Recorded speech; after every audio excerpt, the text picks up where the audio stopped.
तो अब तक हमने बात की पार्षद सावित्री जयमोहन साहू से। अब हम बात करेंगे पार्षद प्रतिनिधि जयमोहन साहू से और जानेंगे कि वार्ड में क्या कुछ विकास कार्य चल रहे हैं। साथ ही पार्षद प्रतिनिधि की भूमिका के बारे में भी चर्चा करेंगे। तो बहुत बहुत स्वागत है जयमोहन जी आपका। बहुत बहुत धन्यवाद मैम। आप हमें बताइए कि पार्षद प्रतिनिधि के क्या कुछ कार्य होते हैं। पार्षद प्रतिनिधि के सबसे पहला तो ये है कि जो हमारी पार्षद हैं श्रीमती सावित्री साहू जी, उन्होंने हमें प्रतिनिधि के रूप में नियुक्त किए हैं। और भी प्रतिनिधि हैं जैसे शांता प्रसाद यादव जी हैं, पवन पवार जी हैं, प्रेम निषाद जी हैं, खूबीराम साहू जी हैं, महेंद्र साहू जी हैं और भी भाई हैं जो क्षेत्र वाइज देखते हुए उनको सबको प्रतिनिधि नियुक्त किया गया है। क्योंकि पार्षद जो है वो एक अकेले का काम नहीं है, एक पूरी टीम है पार्षद के पीछे जो मतलब हमारी पार्षद जो है वो लीड कर रही हैं। और जितने भी प्रतिनिधि हैं सभी अपने अपने क्षेत्रों का जो भी समस्या है, जनता की भावनाओं के अनुरूप जो भी उनकी मूलभूत समस्याएं हैं वो हम सब डायरी में नोट करके ज़्यादा से ज़्यादा वार्ड में विकास कराना और कार्य कराना, उसके लिए हम लोग निरंतर लगे हुए हैं। वार्ड में अब तक कितने विकास कार्य हुए और उनकी लागत कितनी रही? वार्ड में विकास लगभग 35 से 40 करोड़ का हमने कार्य करवाया है। और जहाँ जहाँ से मतलब जनता के अनुरूप हमको आवेदन दिया गया है उस अनुरूप, और मैं भी क्या है पहले आम व्यक्ति ही था, अभी भी आज भी मैं आम व्यक्ति हूँ और भारतीय जनता पार्टी से लगभग 20 सालों से मैं जुड़ा हुआ हूँ। तो मुझे भी लगता था कि यार हमारे क्षेत्र बहुत पिछड़ा हुआ है, डेवलपमेंट नहीं है। तो उसके लिए हमारे आदरणीय विधायक जी से अनुशंसा करवा के लगभग पूरे वार्ड क्रमांक 60 में 80% हमने डामरीकरण करवाया है। और रात सीसी रोड जहाँ सीसी रोड की आवश्यकता थी उसमें लगभग हमने 70 से 80% सीसी रोड का कार्य करवाया है। और कार्य करते करते हमें पता ही नहीं चला कि रायपुर में 70 वार्डों में सबसे अधिक हमारे वार्ड क्रमांक 60 में लगभग 35 से 40 करोड़ का काम हुआ है। ये हमें मालूम नहीं था। ये हमें काम कराते कराते जब निगम के सामान्य सभा में हमारे वार्ड का नाम जब गूंजा, शहीद चंद्रशेखर आज़ाद वार्ड क्रमांक 60 में सबसे अधिक कार्य सावित्री साहू ने करवाया है करके। इन विकास कार्यों में महापौर से आपको कितनी मदद मिली? महापौर के पास हम जब भी जाते थे विकास कार्यों को लेकर तो वो हमें इग्नोर कर देते थे, सही से रिस्पॉन्स नहीं करते थे, दुर्व्यवहार भी करते थे, अच्छा नहीं लगता था। और हमारे साथ जितने भी वार्ड के लोग आवेदन लेकर हम उनके पास जाते थे तो वो पता नहीं शायद हम भाजपा पार्षद है तो इस वजह से हमें बार बार इग्नोर किया जाता था। तो हमें ख़राब लगता था कि हम कार्य कैसे कराएंगे करके। और वो तो अच्छा था कि हमारे कुछ क्षेत्र में जैसे रावतपुरा फेज़ 2 में लगभग 4 से 5 करोड़ का डेवलपमेंट चार्ज था। तो हमने उस विषय में फोकस करके आदरणीय विधायक जी को बोलकर उनका ध्यान आकर्षण और करवाया कि भाई हमारे क्षेत्र में सर ज़्यादा से ज़्यादा समस्या है तो हमारे क्षेत्र में उस कार्य को कराया जाए करके। तो आदरणीय बृजमोहन अग्रवाल जी को मैं बहुत बहुत धन्यवाद देना चाहूँगा कि हमारे वार्ड में उन्होंने ज़्यादा से ज़्यादा ध्यान दिया और दक्षिण में भी उन्होंने विधायक निधि से बहुत ज़्यादा उन्होंने कार्य करवाया है। अब आपके क्षेत्र के विधायक बदल चुके हैं, किस विधायक की बनने की उम्मीद है आपको? ये तो शीर्ष नेतृत्व ही जानेंगे। और भारतीय जनता पार्टी जो है वो एक बहुत बड़ा संगठन है और उस संगठन का एक छोटा सा मैं भी हिस्सा हूँ। संगठन से जो भी आदेश आएगा, जो भी निर्णय लिया जाएगा विधायक प्रत्याशी के रूप में, उनको ज़्यादा से ज़्यादा वोट से जिताने का हमारा दायित्व रहेगा। 6 महीने में नगरीय निकाय चुनाव होने हुए, उसके लिए आपकी क्या कुछ तैयारियाँ हैं? उसके लिए तो हम लगभग जैसे हमारे यहाँ श्रीमती पार्षद जी ने बताया कि लगभग अभी तक 200 महिला समूह हमारे प्रतिनिधि शांता प्रसाद यादव हैं और जितने भी हमारे शीर्ष कार्यकर्ताएं हैं, वरिष्ठ कार्यकर्ता हैं, वो सभी मेहनत कर रहे हैं और हमारे युवा भाई भी बहुत मेहनत कर रहे हैं। तो उसमें आने वाले जो तैयारी जो है, जैसे हमने जो 5 सालों में जो रिकॉर्ड तोड़ रायपुर 70 वार्ड में जो कार्य किया है उन कार्यों को उनके पास लेकर जाएंगे, जिनमें एक सबसे बड़ा कार्य जैसे 3000 महिलाओं का महतारी वंदन योजना में हमने पंजीयन करवाया है। तो वो 3000 महिलाएं जो हैं वो हमारे कार्यों से संतुष्ट हैं।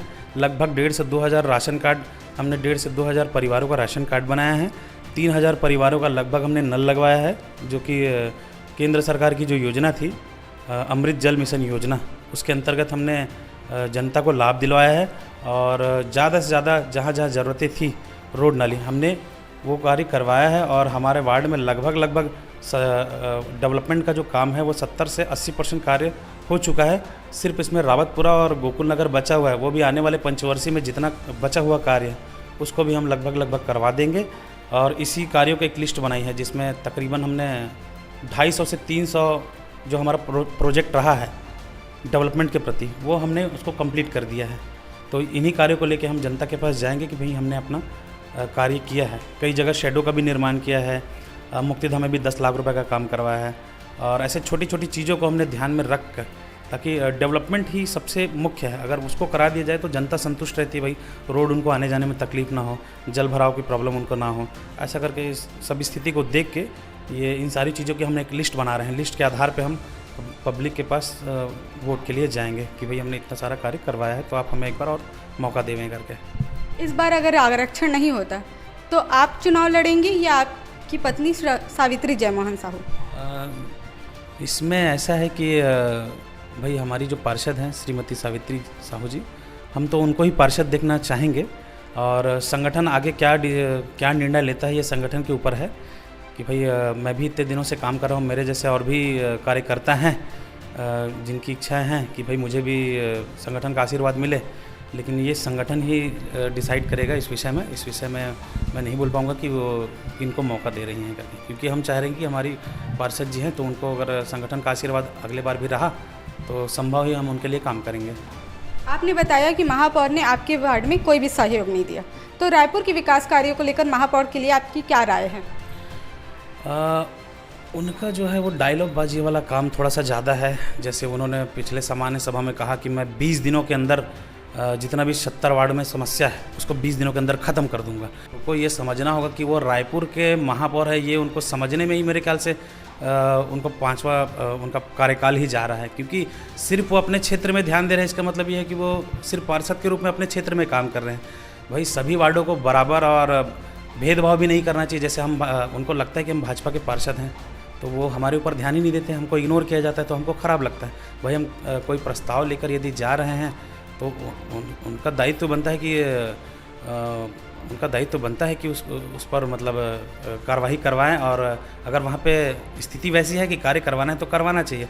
गौठान के कार्यक्रम में वो आए थे और मैंने उनको कहा था कि सर हमारे वार्ड में एक बहुत बड़ा मुक्तिधाम है 7 एकड़ का, जो कि मतलब वहाँ पे काम कराने की बहुत आवश्यकता है। तो उन्होंने मुझे कहा था कि इसमें कितना पैसा लगेगा करके, और उन्होंने जनता के बीच में कहा था कि इसमें जितना भी पैसा लगेगा मैं दूंगा करके। तो मैंने कहा सर इसमें तकरीबन 1 करोड़ के आसपास लगेगा इसको नया जीर्णोद्धार करवाने में। तो उन्होंने वहाँ पे 80 लाख की घोषणा किया था उन्होंने कि मैं 80 लाख में इसको पूरा बहुत अच्छे से करवा दूंगा, और जोन के अधिकारियों को उन्होंने आदेश दिया था कि आप 2 दिन के अंदर इसका फाइल बना के मेरी टेबल पे पहुँचाएँ करके।